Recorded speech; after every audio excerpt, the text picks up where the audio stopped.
And finally, you come to Roman numeral 10, women.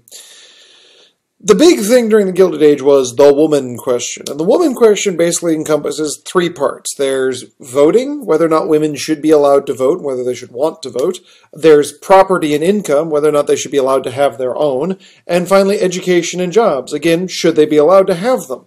Under voting, the argument here was whether or not women could handle voting, whether it was too complicated for them, whether we trusted their opinion. There really was a movement that said that if we let women have the right to vote, they would become too manly and too mannish, and therefore would be unable to procreate. I wish I was kidding. This is actually an argument that popped up during this period. Likewise, property and income. In most areas, women could not own property legally by them if they were married, and if they were by themselves, they usually went to their parents. Likewise, income. Jobs weren't really, again, were less common for women, and even if they did, the money went to the family, not to themselves. As for education and jobs, again, the idea was the more educated you made them, the less feminine they will be, the more they'll want to be wives and mothers, and then, of course, will cause the downfall of human civilization. But there was a lot going on here for women that's, again, positive, and the reason why the woman question pops up. One of the reasons is technology.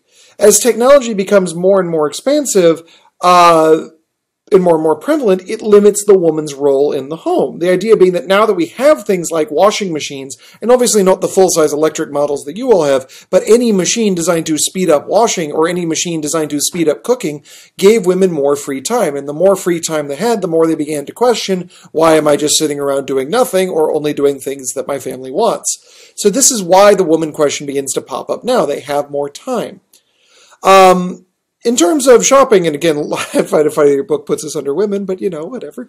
It's during the Gilded Age where you begin to see the first department stores. Department stores basically being large-scale general stores. The first ones being Marshall Field in 1865 and Macy's in 1858. Department stores beat out local stores because they were lower prices and higher volume. So again, it's the economics of scale. They sold so much that they could sell it for cheaper. And so as a result, the department stores began to push out the lower stores and so forth. But what if you didn't happen to live in a big city or a city with department stores or access to these things? This is also where you begin to see the beginning of mail order, as it was called rural free delivery. RFD, or rural free delivery, allowed for stores to ship to free to houses in the middle of the open, which leads to, again, mail order catalogs. Sears was the first company to come up with a mail order catalog. It was designed to, it was usually a thick thing. They used to actually still have these on. Now, of course, the internet has supplanted this. Back in my day, we still had the Sears catalog. But in any case, it was a thick, almost, thick magazine almost type thing, several hundred pages, in which you could order everything from clothing to furniture to technology and so forth. You would just fill out the postcard with the item numbers you wanted, include the money, and then they would mail it out to you.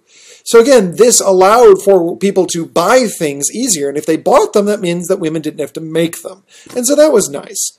Under the idea of social roles, what it is exactly they're supposed to be doing and so forth.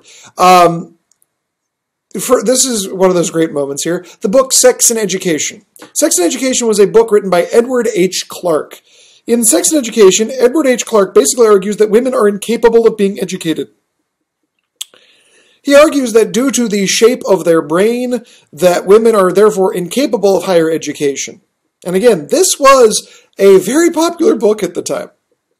The reason why it was such a popular book is because it basically took society's prejudice that women were stupid and could not be educated and enshrined it in science. It basically gave everyone proof for their prejudice or excuse for their prejudice by saying, look, I'm not being sexist. Science says it's so. Obviously, the science is severely flawed, as we later determined, but at the time, Clarke was a sensation, and this book became sort of the model for what exactly we're supposed to be doing. Other things that popular during this period in Turn society, we talked about the idea of being a distinctive society, that women were getting distinctive personalities, meaning separate from their husband. And again, I recognize that coming in the 21st century, how crazy all of this sounds, but really, at the time, this was a weird concept. The idea that a woman could have a personality separate from that of her husband and her family. But that's what happened. The idea being that a woman could do more than just what her husband wanted her to do, and feel more than what her husband wanted her to feel, and think more than what her husband wanted her to think. My God! But this is what we were talking about during this period.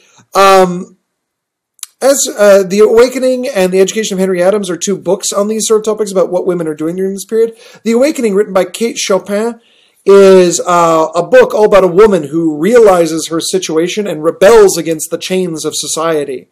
And likewise, The Education of Henry Adams is all about a woman who is disillusioned with society and unable to be a part of it and so forth.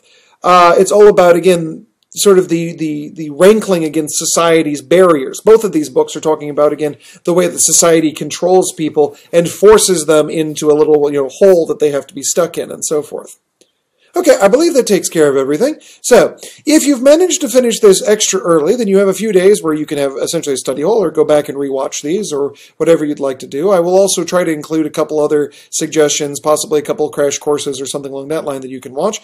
But otherwise, your test over this material is Thursday, January, let's see, that's February, that won't help me. The 14th is currently the scheduled date for your test on this one. So again, if you finished before the 13th, then you've got some extra time that you can watch some of these other things, or have a study hall, or flick cashew nuts at each other's heads. That would also be entertaining. I did not, however, include cashew nuts. You will have to buy these on your own. But otherwise, I will be back very soon, and bye!